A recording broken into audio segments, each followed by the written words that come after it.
Nitolbu.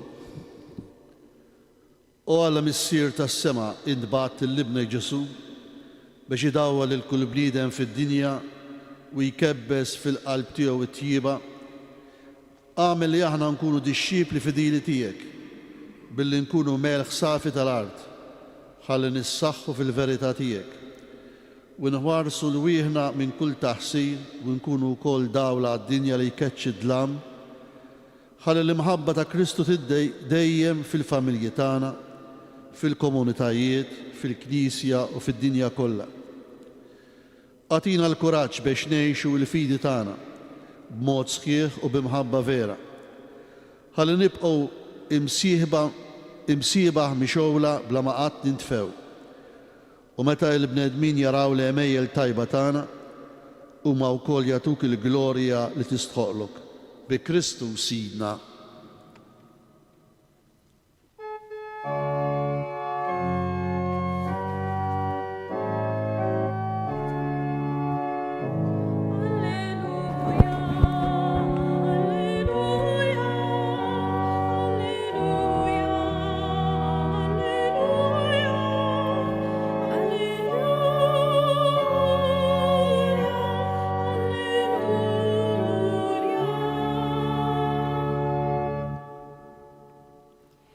Qari mill-Evanġelju skont San Mattew.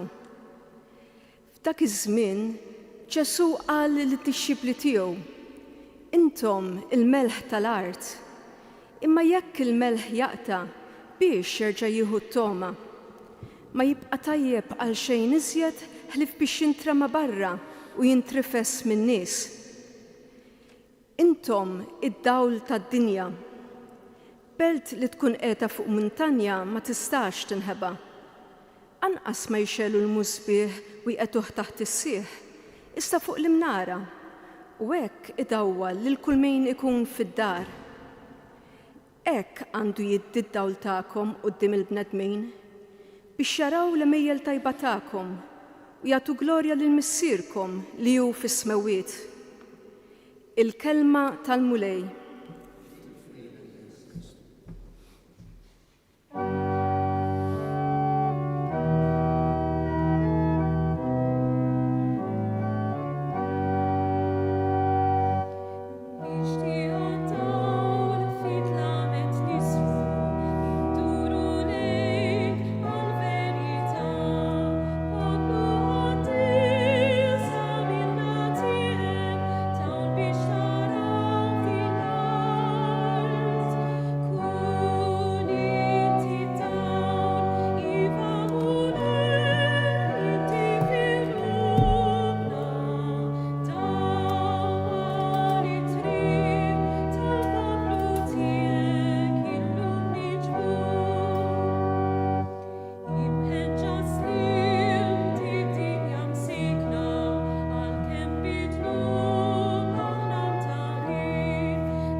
San Mattew fil-Vanġelu tiegħu jurina kif Ġesu wara l-magħmudija tiegħu għaraf is-sejħa tiegħu li jibda l-ħidma tiegħu għat-twaqqif tas-saltna talla. U kif fit-tiġrib jew it-tentazzjonijiet Ġesu għażel il-mod ta' kif iwettaqa skont ir-rieda tal-Alla. Biex iwettaq din il-ħidma kbira jeħtieġ illi oħrajn jgħinu u għalhekk Ġesu għażel dixxiepli biex ikunu ħaddiema miegħu. Dawn il-ħaddiema jridu jkunu malma u mħarġa. Difatti Ġesu fid-diskors imsejjaħ tal-muntanja jgħallem lid-dixxiepli il-messaġġ ewlieni tiegħu u mbagħad aktar tard iwassluh lin-nies. F'San Luqa din il-ħaġa hija aktar evidenti għaliex id-diskors tal-muntanja jiġi dritt wara l-għażla tad-dixxiepli. Diversi studjużi ippruvaw jagħtu xi titlu lil dan id-diskors tal-muntanja, pereżempju Kompendju tat-tagħlim ta' Kristu, il-Magna Carta tas-Saltna. Jekk it-titli ivarjaw imma hemm qbil li f'dan id-diskors insibu l-essenza tat-tagħlim ta' Ġesu li jurid jagħti lid-dixxiepli magħżula. F'San Mattew kapitla 5 sa 7 għandna l-ewwel diskors twil f'Mattew imsejjaħ dan id-diskors tal-muntanja, l-ewwel wieħed mill-5 diskorsi fil-Vanġelu tiegħu li huma ċentrali fl-istruttura ta' dan il-Vanġelu. Għalkemm jidher li huwa diskors ippritkat f'okkażjoni waħda, hemm ħafna indikazzjonijiet li juru aktar minn diskors wieħed. Mattew ħal okkażjoni biex jiġbor diversi tagħlim ta' Ġesu, temi relatati bħalli kieku summarju tat-tagħlim tiegħu. Insibu awturi fl-antik li eżerċitaw bil-libertà diskorsi skont temi li jiġbru fil-qofol il-messaġġ tal-imgħallem konċernat.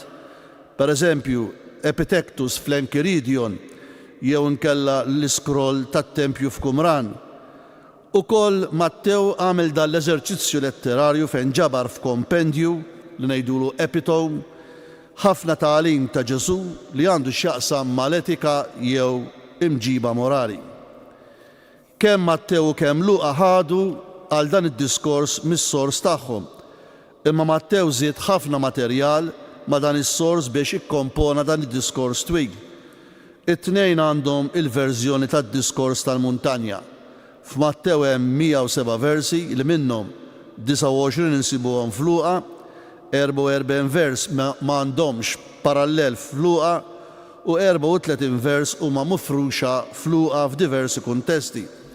Biex nagħtu eżempju mit-tixbijat tat-test tal-Vanġelu li qrajna issa, it-tixbija tal-melħ f'kapitlu 5 f'Mattew insibuha f'Luqa 14, it-tixbija tal-mużbieħ l-istess tkompli ma tal-melħ insibuha f'Luqa kapitlu 8 u hekk oħrajn.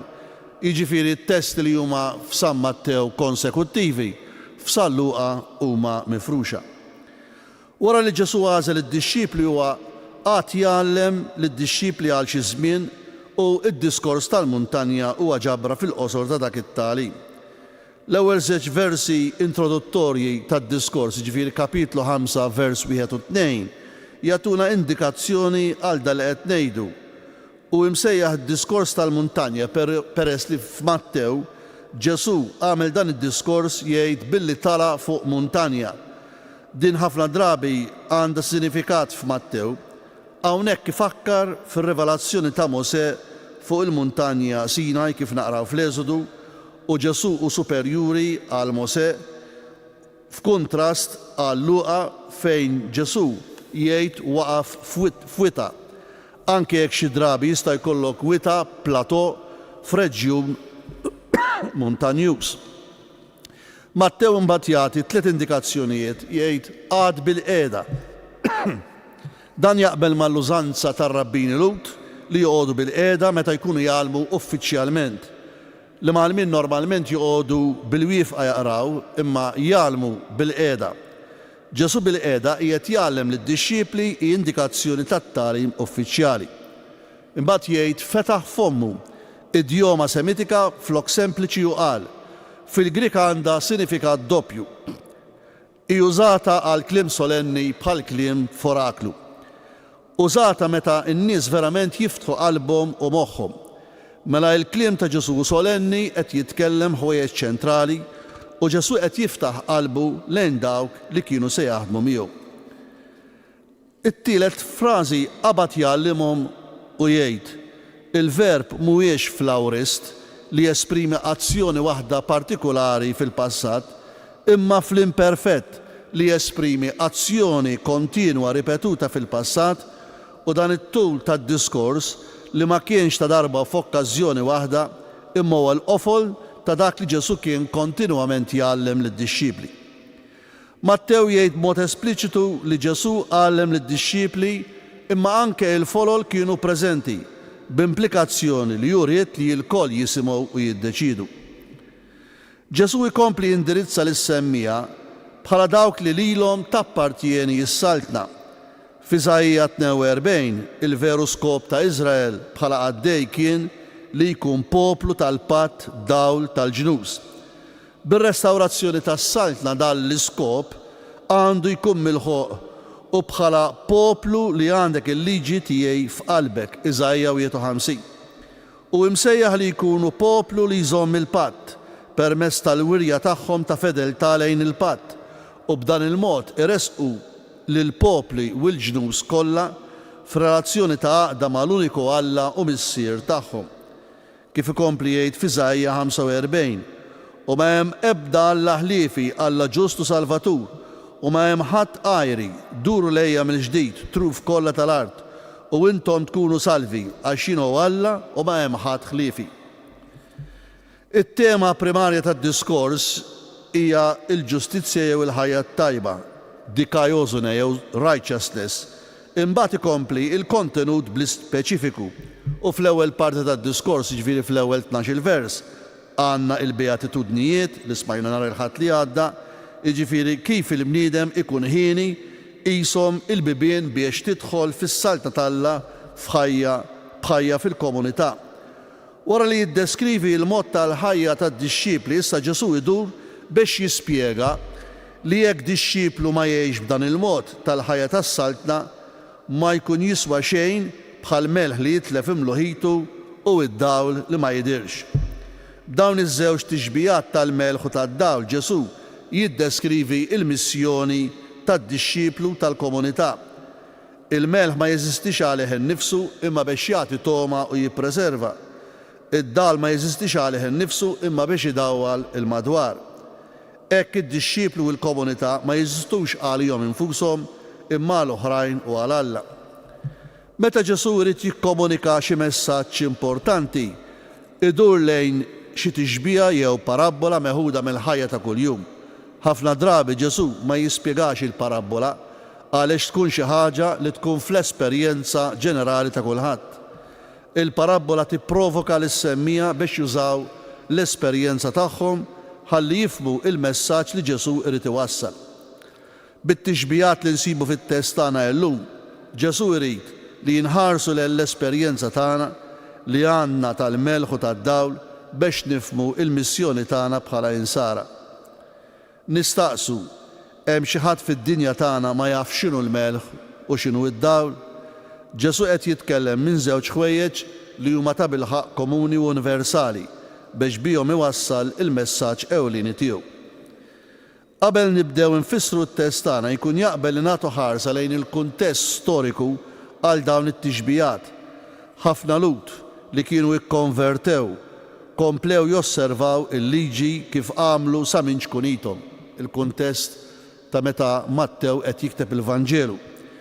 Issa li jemnu aċċettaw lil Ġesu bħala Messija u fl-istess waqt ikunu fidili għat-tagħlim li rċivew mingħand il-ġenituri, kienu qed jinqatgħu mill-passat ludi tagħhom u jkunu mkeċċija mis-sinagoga, mill-għalliema u minn ġenituri tagħhom. Min-naħa l-oħra fil-komunità Kristjana, il-pagani konvertiti kienu jtennu li l-liġi ta' Mosè mhix aktar meħtieġa. U din kienet sitwazzjoni bejn ħaltejn, min-naħa imkeċċija mill-għalliema tagħhom u sħabhom, u min-naħa l-oħra huma ikkritikati mill-ġentil insara. U allura kien hemm ċerta inċertezza u tensjoni bil-konsegwenza li wħud kienu determinati li jkomplu u oħrajn bħal iqiegħdu id-dawl taħt l-imnara. Allura l-mistoqsija x'inhi l-missjoni tagħna u dawn it-tixbijat tal-melħ u tad-dawl jgħinu biex nirriflettu fuqha.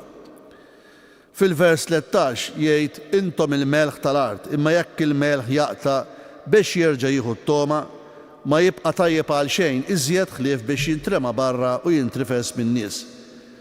Il-melħ bil-Grieg ħalas b'tifsira litterali għal preservazzjoni tal-ikel jew fertilizzant, jew b'tifsira spiritwali li juru il-kwalitajiet tad-dixxipli. Fir-rakkonti evanġeliċi niltaqgħu ma' frażijiet ta' Ġesu dwar il-melħ f'kuntesti differenti.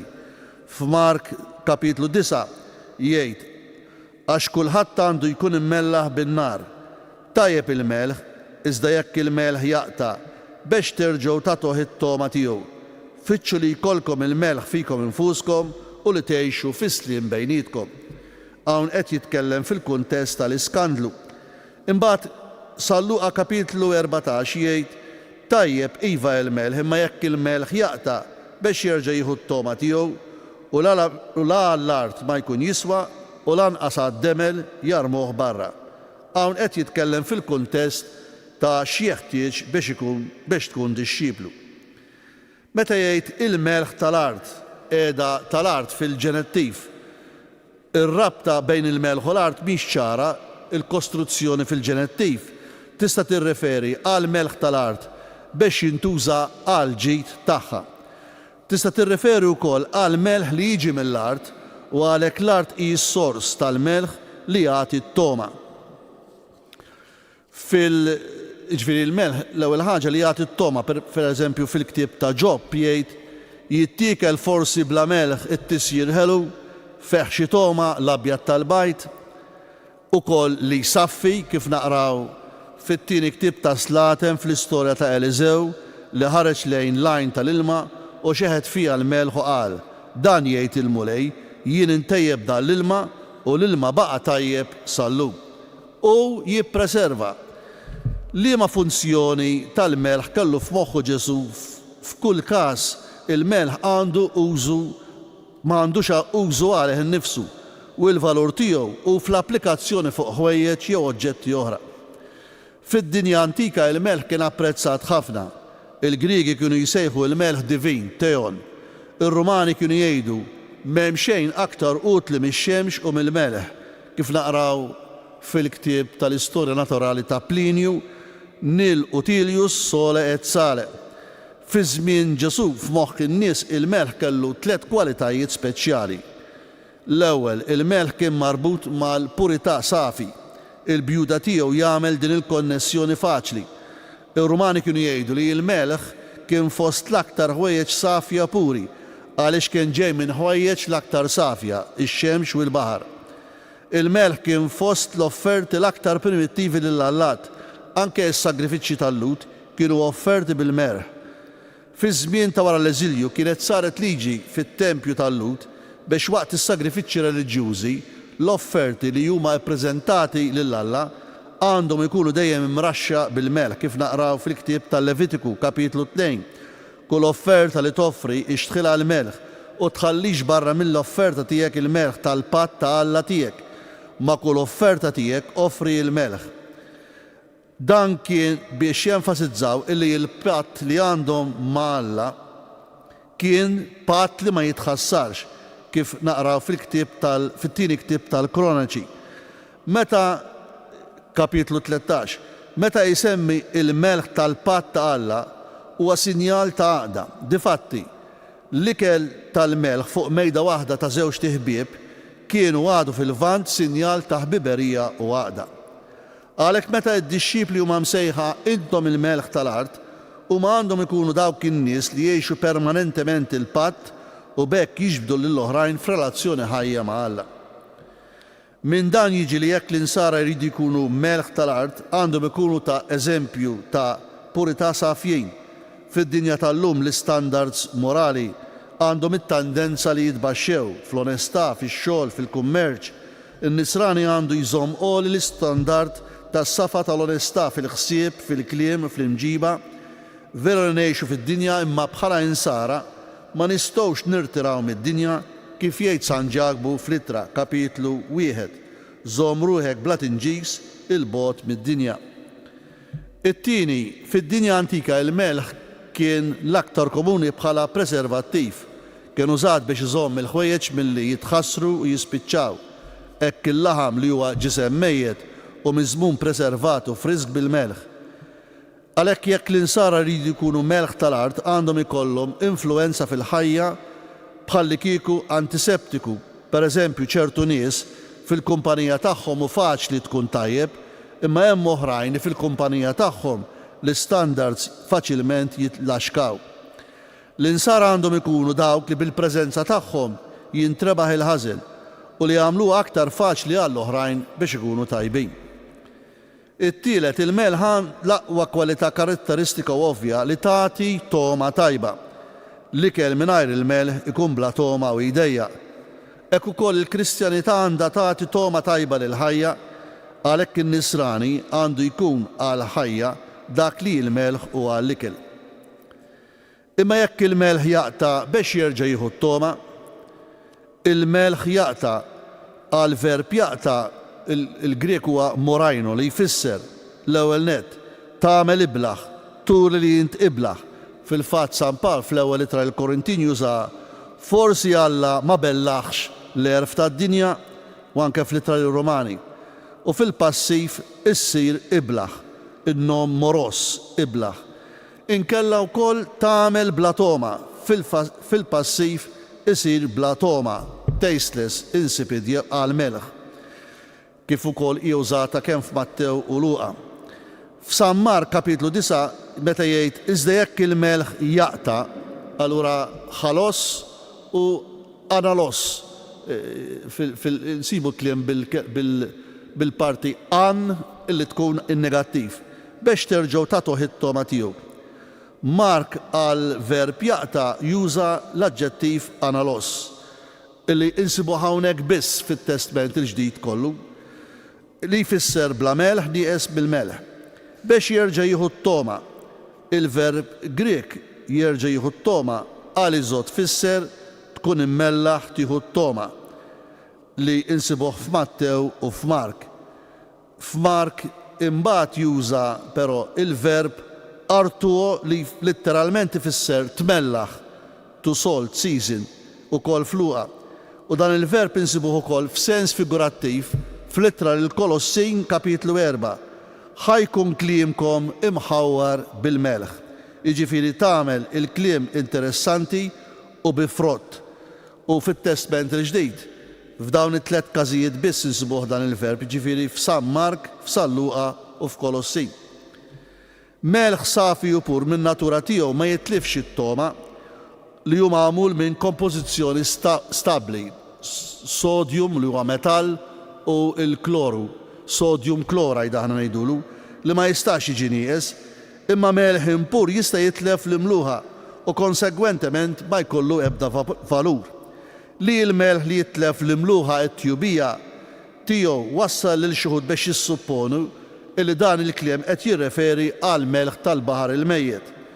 Iżda minħabba li huwa kimikament impur jista' jitlef it-tjubija tiegħu l-aktar meta jixxarrab jew jieħu l-umdità bħal jiddekomponi u li jibqa' ikun bla użu. Infatti Plinju qed nerġa' nsemmih jgħid li l-melħ impur mill-baħar il-mejjed kien sors faċli fil-Palestina imma malajr jitlef it-toma. Liema funzjoni tal-melħ kellu f'moħħu Ġesu? Tmellaħ jew issaffi, tippurifika jew tippreserva. F'kull każ il-valur joħroġ mill-applikazzjoni tiegħu fuq l-oħrajn. Għalhekk dawk li jimxu wara Ġesu huwa msejħa għall-oħrajn. Fl-istess waqt Ġesu wissi li l-melħ litteralment jiblieħ, jiġifieri jitlef it-toma. Ma jibqa' tajjeb għal xejn jgħid Ġesu ħlief biex jintrema barra u jintrifes bin-nies. Ġesu jkompli jgħid li jekk il-melħ jitlef it-toma ma jkun tajjeb għal xejn iżjed, imma biss biex jintrema barra u jintrifes min-nies. Imma f'din l-immaġni tad-destin tal-melħ li jintrema hemm anke l-ġudizzju divin. Tibqa' l-mistoqsija kif jitlef it-toma u għalfejn jintrema barra u jirtifes min-nies. Hemm min jirreferi għall-użu tal-melħ fi fran tal-ġebel mibnija fuq barra. minn flok injam jew faham kienu jużaw id-demel tal-annimali, pereżempju tal-ġebel, li miegħu kienu jitfgħu il-melħ u jħalluh jixef fix-xemx. Fil-qiegħ tal-forn kienu jpoġġu blokka melħ biex isservi ta' katalist għal dan il-fuel kombustibbli. Jew inkella il-melħ kien jitqiegħed taħt il-madun fil-qiegħ tal-forn biex iżomm is-sħana. Il-melħ wara xi żmien jitlef il-kapaċità katalitika tiegħu jew jispiċċa u għalhekk jitneħħa u jitfgħuh il barra il-forn fit-triq u jintifes bin-nies. Jibqalu użu biss biex ikun bażi solida f'xi triq bit-tajn. Fil-Ġudajiżmu l-melħ jista' jsir impur u għalhekk jintrema barra. Jingħad ukoll li fil-Knisja tal-bidu xi drabi dan it-test li jintrifes min-nies kemm maħud ad litteram użanza li kienet tintuża fis-sinagoga meta ludi kien iħalli l-fidi imbagħad jerġa' jirritorna, imma qabel ma jiġi aċċettat bħala penitenza kien joqgħod fil-bieb tas-sinagoga biex in-nies tgħaddi minn fuq. U f'xi postijiet tal-Knisja ma mhix xi ħaġa komuni għall-istess raġuni bl-istess mod kienet tintuża din id-dixxiplina.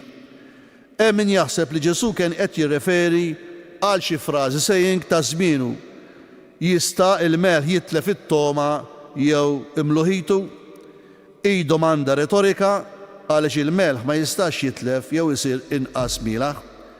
Il-melħ għandu t-toma u jippreserva. Iż-żewġ għanijiet jistgħu japplikaw hawn għalkemm Ġesu ma jispeċifikax xi applikazzjoni partikolari. Seta kien qed jitkellem dwar il-valur u l-użu tal-melħ f'sens b'mod ġenerali. Il-melħ iżid it-toma u Ġesu jgħallem lid-dixxipli biex jollu it-toma tal-ħajja fid-dinja billi jkattru t-trubija u l-opra ta' Alla tkun tispikka fil-ħwejjeġ normali. Dawk li jemmnu jridu jaġixxu fir-rifless tan-natura ta' Alla b'tali mod li d-differenza li jrid juri Ġesu tkun ta' bilħaq evidenti.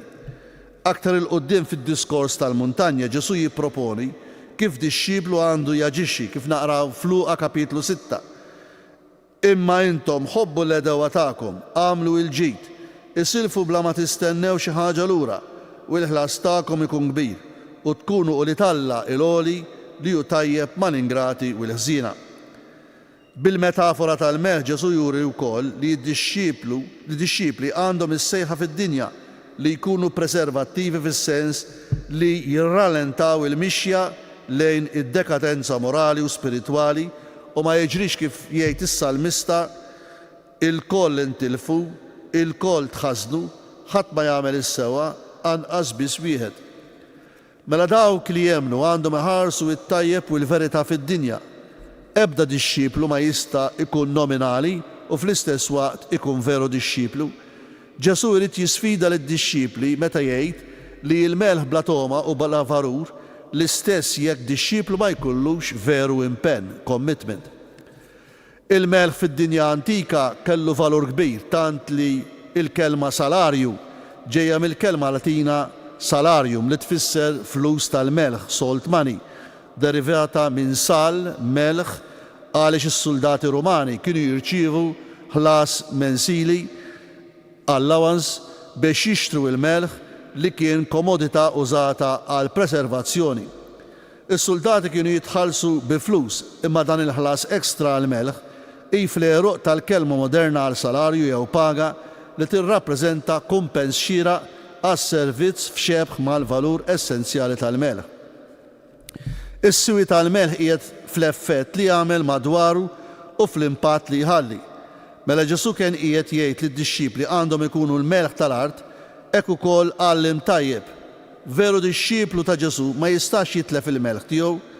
Dan id-diskors ta' Ġesu dwar il-melħ nistaqsu kif inhu applikat illum.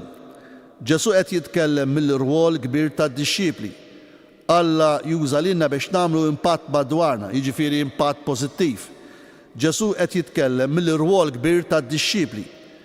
Alla kemm l-impatt pożittiv, kemm jekk aħna nirrallentaw it-tħassir morali u kemm jekk inżidu t-toma spiritwali fid-dinja.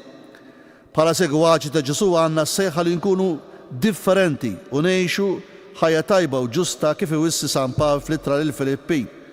Għamlu kollox mingħajr game u mingħajr tlaqliq ħalli tkunu nies bla għajb u safja u li talla bla teba f'nofs bnedmin ta' ħajja mawġa u mħassra. Fosthom intom għandkom tiddu fid-dinja bħal kwiekeb. Mela min ta' bilħaq jemmen għandu jkollu l-imġiba safja u qaddisa li tirrifletti il-qdusija ta' Alla fid-dinja. Huma għandhom ikunu fid-dinja imma mhux tad-dinja kif jgħid San Ġwan f'kapitlu 17. Ngħaddu issa għat-tieni tixbija dwar is-silta id-dawl. Vers 14. Intom id-dawl tad-dinja, belt li tkun qiegħda fuq muntanja ma tistax tinħeba. Intom id-dawl tad-dinja, din hi immaġni oħra ta' missjoni li ġġib bidla, immaġni li meħuda mill-ħajja ta' kuljum u mit-tradizzjoni ta' Iżrael. Jekk inħarsu lejn l-Antik Testament, partikolarment il-profeta Iżajja, insibu din it-tema tad-dawl. Iżrael għaddej kellu l-iskop li jkun aġent tar-rida ta' Alla imsejjaħ minnu. Għamilt minnek patt tal-poplu dawl għal ġnus, Iżajja 42. Imbagħad f'Iżajja 49 jgħid li nkunu dawl tal-ġnus biex is-salvazzjoni tiegħi sattru fl-art tinfirex. Mela l-għaddej isejjaħ ukoll lill-pagani għal konverżjoni. Dawn it-testi ta' Iżajja setgħu jkunu s-sors primarju għal kliem ta' Ġesu u seta' jwettaq il-missjoni tal-għaddej, imma jistenna li d-disċipli iwettqu l-istess missjoni. It-tema li jġib id-dawl il-bnedmin li qegħdin jgħixu fid-dlam tfakkar f'diversi testi profetiċi, partikolarment dawk ta' Iżajja. Iżajja 9. Il-poplu li kemm miexi fid-dlam ra dawl kbir. In-nies li għodu fart id-dlam dawl idda fuqhom. Kliem li insibuh fil-bidu ta' San Mattew għal Ġesu li jkwota l-Iżajja u nkomplu Iżajja 51 u għas-sewwa tiegħi ikun id-dawl għal popli. Iżajja 58. Imbagħad ifittx bħaż-żernieq id-dawl tiegħek, imbagħad id-dawl tiegħek ifittx fid-dlam. Dawn il-kelmiet profetiċi jilħqu l-qofol f'Iżajja kapitlu 60. Ħajiddi wiċċek, id-dawl tiegħek wasal, jiddi fuqek isebħ il-mulej. Ara id-dlamijiet jiksu l-art u sħab iswed il-popli. Iżda fuqek jiddi il-mulej u sebħu jfittx fuqek. Il-ġnus għad jimxu fid-dawl tiegħek u slatem fid-dawl ta' sebħek. Ġerusalem hija d-dawl tad-dinja li lejja l-ġnus jimxu ħalli jitalmu il-liġi ta' Alla u bl-assikarazzjoni tar-ritorn lil poplu tal-preżenza mdawla ta' Alla li tkun tiddi fuqhom, kif jgħid imbagħad f'kapitlu Iżajja 60 għax il-mulej ikun id-dawl tiegħek għal dejjem, u kapitlu 62 il-ġustizzja tiegħek qatt jarawha l-ġlus u s-seb tiegħek jarawh is-slaten kollha. Fit-Testament il-ġdid insibu bħala tema ċentrali l-immaġni tad-dawl applikata għal Alla. Id-dawl huwa aktar minn attribut imma użat biex jiddefinixxi l-istess essenza ta' Alla, in-natura tiegħu, il-preżenza tiegħu fil-persuna ta' Ġesu Kristu u r-rivelazzjoni aħħarija fil-futur. Test importanti u direttu l-ewwel ittra ta' Ġwanni l-ewwel kapitlu vers 5. Din l-aħbar li smajna minn għandu u li qegħdin inxandrulkom li Alla huwa dawl u ebda dlam ma hemm fih. Id-dawl huwa aspett tal-karattru ta' Alla għax hu totalment tajjeb, totalment mingħajr id-dlam ta' dnub. Anke ġagbu jirreferi għal Alla bħala missier lajn tad-dawl, b'enfasi bħala ħalliq ta' dak kollu li hu tajjeb u mdawwal, kapitlu 1. San Pawlu ukoll jiddeskrivi lil Alla bħala dak li jammar f'dawl li ħadd ma jista' jersaq lih, b'enfasi fuq il-qdusija u t-traxxendenza tiegħu. L-ewwel ittra lil Timotju kap 6. Imbagħad fl-Apokalissi juri li Ġerusalem il-ġdida ma teħtieġ ebda xemx u qamar biex idawluha, imma għandha l-glorja ta' Alla li jdawwalha. Apokalissi 21. U l-ġnus jimxu fid-dawl tagħha. Mbagħad fl-aħħar kapitlu ta' Apokalissi 22 fil-jum etern ma jkun hemm qatt aktar lejl għax Alla ikun jiddi fuqhom. Mela aħna li nemnu għandna l-identità u l-mixja tal-ħajja tagħna li nsibuha fid-dawl ta' Alla li naddafna u jaħfrilna. Aktar frekwenti l-immaġni tad-dawl għal Ġesu Kristu bħala manifestazzjoni tad-dawl. Il-Vanġelu ta' Ġwanni jiffoka b'mod partikolari fuq Ġesu bħala il-preżenza tad-dawl ta' Alla fuq l-ard. Il-Vanġelu jippreżenta wkoll il-Ġesu bħala is-sors oriġinali tad-dawl. Kellu, ġifieri Ġesu, il-ħajja fih, u l-ħajja kienet id-dawl tal-bnedmin, l-ewwel kapitlu ta' Ġwanni. U għalkemm dan id-dawl idda fid-dlam, iżda d-dlam ma jelbux.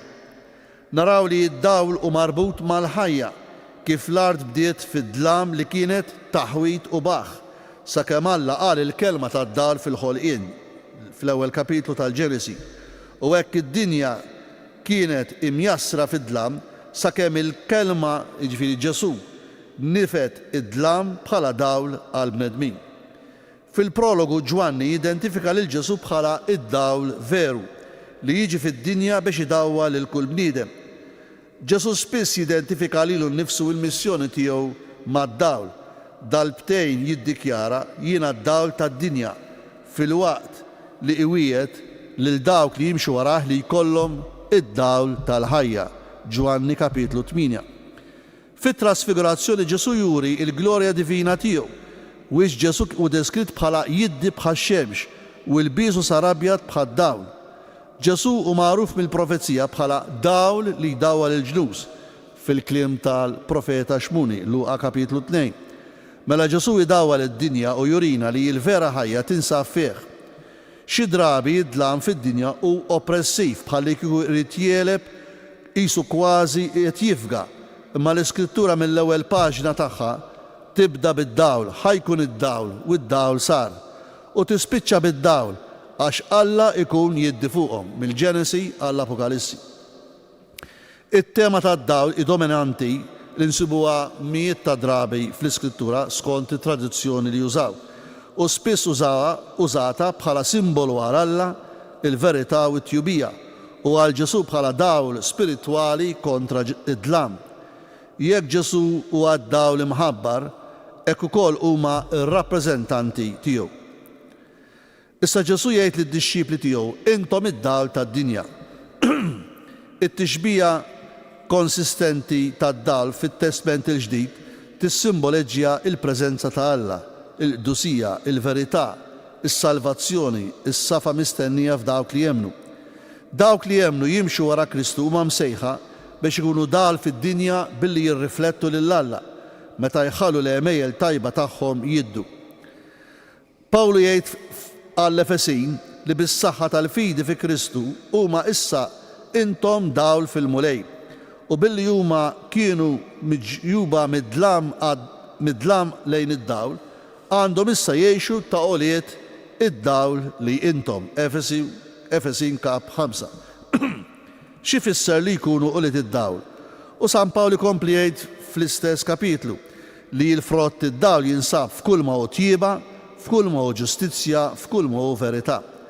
Dan ifisser li l-identità tagħhom ma tinsabx aktar fil-passat ta' dnub jew anke id-dnubiet li issa fil-preżent qed jiġġieldu. Il-belt li tkun imqiegħda fuq muntanja ma tistax tinħeba. F'Iżajja, Ġerusalemm spiss kienet użata b'mod figurattiv għal Iżrael fidej. F'Iżajja kapitlu 40 jgħid, itla fuq il-muntanja għolja, int li ġġib il-bxara tajba lil Sion, u li leħnek bil-qawwa kollha, int li tagħti l-aħbar it-tajba lil Ġerusalemm, għajat la tibżax. U f'51, stembaħ Ġerusalemm, int li xrobt il-kus ta' għadbu minit il-mulej. Il-popli tas-Saltna għandhom skont in-natura propja tagħhom jirriflettu id-dal ta' Alla lill-oħrajn kollha bħala xhieda kollettiva. Fil-kuntest tat-Testament il-Ġdid wieħed jista' jgħid li Ġesu seta' kien qed iħares lejn xi għolja fil-Galilea u l-istudjużi spiss jidentifikawha mal-belt antika ta' Hippos li qiegħda fuq muntanja wieqfa madwar 2 kilometri fil-lvant tal-Baħar tal-Galilea xi 350 metru il fuq minnu. Inkella il-muntanja tirreferi għal Ġerusalemm kif imsemmija fil-profezija ta' Eżajija u l-Lut kienu jitkellmu minnha bħala dawl għal ġlus. Kieku l-eżempju kien fanal, kien ikun ukoll tixbija li tiftijem, imma inqas rilevanti għal ħafna lut fil-Palestina. Mela dixxiplu għandu jkun ta' bilħaq ovvju bħalma jibelt fuq muntanja. Issa huma d-dixxipli jridu jwettqu din il-ħidma bħala dawl u b'fidi sħiħa m'għandhomx jirtiraw minn din il-missjoni fid-dinja. Vers 15. Anqas ma jexelu il-mużbieħ u jqeduh taħt is-sieħ iżda fuq l-imnara u hekk idawwal lil kull min ikun fid-dar. Mużbieħ il-kelma Griega hi luħnos li jkun magħmul jew mill-metall jew tal-fuħħar. Insibuha wkoll f'sens figurattiv bħalma jgħid fl-istess diskors tal-muntanja Mattew kapitlu 6. Il-mużbieħ tal-ġisem hi lajn. L-imnara bil-Grek imbagħad mill-luħnos loħnija li fuqha tkun imqiegħda jew imdendel il-mużbieħ u imbagħad jgħid iqgħeduh taħt is-sieħ jew Sajdon jgħid il-kejl. Ġejja il-kelma modios bil-Grek mislufa mill-Latin modius illi huwa kejl għal oġġetti xotti l-aktar qamħ kważi eżatt pekk illi jesa xi 16 sextarius illi huwa unit Ruman. Sextarius kien kważi nofs litru u allura is-sieħ iġi madwar kważi iktar minn 8 litri, kważi ekwivalenti għal 2 galluni. Din l-immaġni tal-mużbieħ tal-fuħħar biż-żejt fuq l-imnara li jdawwal id-dar tassum li d-dar fil-Palestina kienet b'kamra waħda mudlama li kellha biss tieqa żgħira waħda. Aħna bil-Malti ġieli ngħidu lok ta' djar, ikollok kmamar u allura flimkien jgħidulhom lok ta' djar. Il-mużbieħ biż-żejt li kien jitqiegħed fuq xi zokk wieqaf kien idawwal il-kamra u meta joħorġu kienu jqegħduh taħt is-sieħ biex ma jkunx ta' periklu, imbagħad meta jirritornaw iqegħduh f'postu biex idawwal. Xi awturi jissuġġerixxu li hawn Ġesu qed jirreferi għad-dawl fil-festa tal-Ħanukah li hi festa tad-dawl għal 8 ijiem li tfakkar fil-ridedikazzjoni tat-Tempju ta' Ġerusalemm fi żmien il-Makkabej fejn kienu jixelu x-xema tal-menorah. Il-punt ta' Ġesu hu l-unità li tixel id-dawl u mbagħad taħbih u ma jkunx viżibbli. Tixbaħ dak li jgħid wieħed għaref meta jgħid x'jiswa l-erf moħħbi aktar minn teżor inviżibbli. U kif naqraw anke fil-ktieb ta' Bin Sirak 41. U liedi ħarsu it-tagħlim tiegħi fi-sliem, erf moħħbi u teżor mitfu. Dan il-vers qed jenfasizza r-responsabilità individwali li jagħti id-dawl lil dawk kollha li qegħdin fid-dar. Id-dixxiplu ma jgħix biss għalih innifsu imma anke għall-oħrajn u dan juri l-importanza tar-rabta bejn ix-xhieda individwali u kollettiva. Vers 16 hekk għandu jiddi d-dal tagħkom quddiem il-bnedmin biex jaraw l-għemejjel tajba tagħkom u jagħtu glorja lil missierkom li hu fis-smawiet. Jekk inħarsu l-Antik Testament naraw li l-Iżrael restawrat kien imsejjaħ biex ikun xut tal-qawwa u l-glorja ta' Alla quddiem il-ġnus. Iżajja 43. Intom xhieda tiegħi, oraklu tal-mulej, u l-qaddej tiegħi li naħtart biex tarfuni u temnuni u tifhmu li jiena hu. Imbagħad f'kapitlu 43 Iżajja, jien ħabbart u jien salvajt, jien semmajt u fostkom Alla barrani ma kienx hemm. Intom xhieda tiegħi, oraklu tal-mulej, jiena Alla. U ma għandhom jirriflettu lill-ġlus il-preżenza imdawla ta' Alla, satruf tad-dinja. Jien naf kif kompli jgħid f'Iżajja 66, jien naf b'għemilhom u fehmithom, qatt niġbor il-ġnus kollha u l-popli ta' kull il-sien, dawn jiġu u jaraw is-seb tiegħi. X'irid jgħid Ġesu meta qal lid-dixxipli, jiġifieri allura qal l-insara lielna biex inkunu dawl tad-dinja. L-alliem Lut kienu jemmnu li l-missjoni ta' Iżrael kienet tilħaq lill-ġnus. Hekk ukoll id-dixxipli għandhom jiddu għall bnedmin kollha. Ġesu juri l-missjoni tad-dixxipli f'termini bibliċi li tradizzjonalment huma użati għall missjoni ta' Iżrael. Insibu testi bħal fl-Apokrifi u f'Qumran fejn jużaw id-dawl b'mod simboliku, spiss juru it-tajjeb u l-ħażin, bħala dawl u dlam rispettivament. Id-dawl u mifhum biex ikun jidher u l-mużbieħ mixol biex juri id-dawl. Din it-tixbija tad-dawl kienet prominenti anke fl-ewwel kitbiet insara, ġifieri fl-Ittri ta' San Pawl, fl-Efesin u Filippin, intom għandkom tiddu fid-dinja bħal kwiekeb. Għalhekk il-Kristjanità tagħna għandha tidher tkun viżibbli mhux biss fil-Knisja imma fl-attivitajiet ordinarji tad-dinja. Id-dawl u gwida bħal fanal fuq ix-xatt li gwida l-vapur li jbaħru. Il-kol nafu kemm hu diffiċli timxi f'toroq ta' belt li jkunu mingħajr dawl, u għalhekk id-dawl u ħaġa li tgħin biex turi b'mod ċar it-triq. Għalhekk l-insara għandhom jagħmlu t-triq ċara lill-oħrajn, ikunu ta' eżempju lesti biex ikunu kanali għat-tjubija. Niltaqgħu ma' bnedmin li ma għandhomx il-kuraġġ u l-qawwa morali li jifqu weħidhom, imma imbagħad jekk xi ħadd imexxihom allura lesti li jsegwu.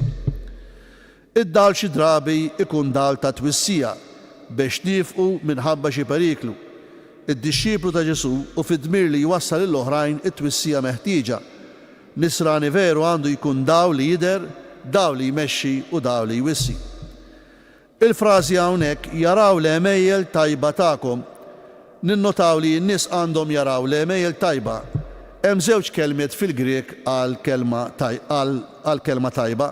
Agatos, minn fejn ġej l-isem Agata, li tfisser ħaġa tajba, ħaġa bħala tajba fil-kwalità, u kalos li tfisser ħaġa mhux biss tajba imma sabiħa, attrattiva u tiġbed.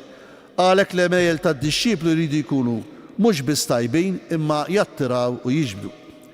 Imma din il-frażi tidher qisha kontrarja għal frażi oħra li nsibu f'dan id-diskors tal-Muntanja kapitlu 6 illi naqraw propju fras ir-Randan meta jitkellem minn ukoll mill-emil it-tajjeb, ċoe atti ta' pjetà bħal huma l-karità, it-talb u s-sawm li jsiru biex in-nies tfaħħarhom.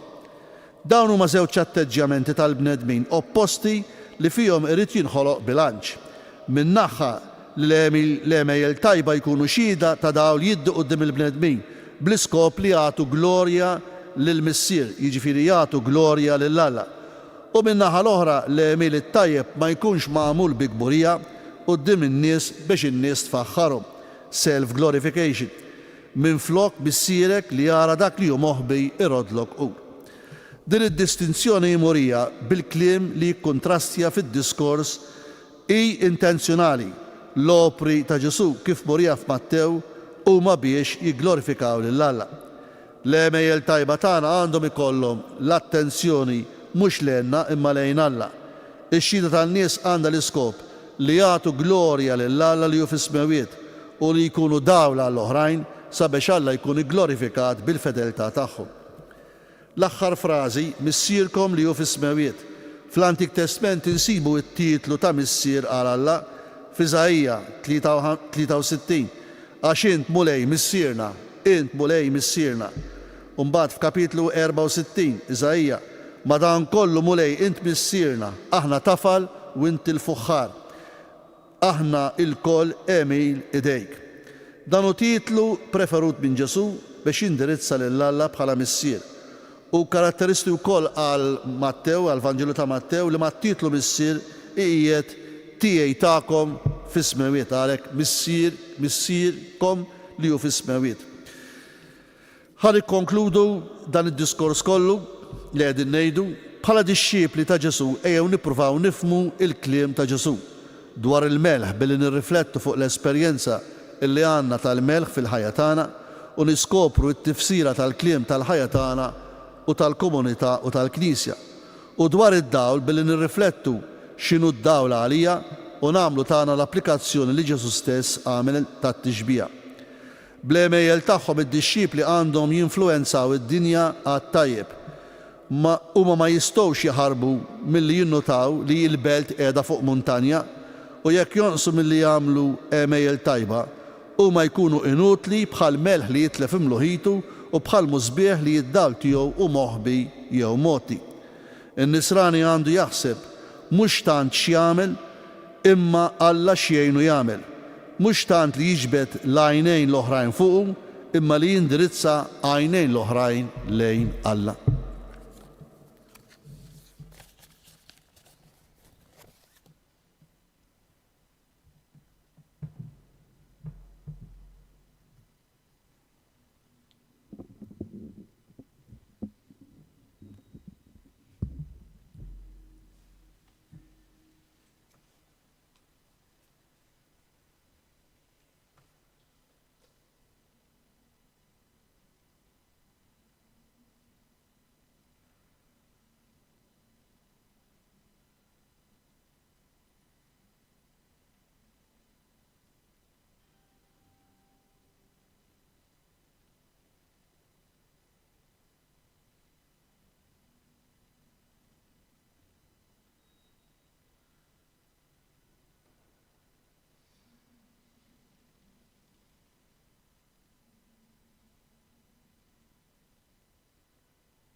Issa nkantaw flimkien it-talba tal-missierna.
Il-mulej ma'kom.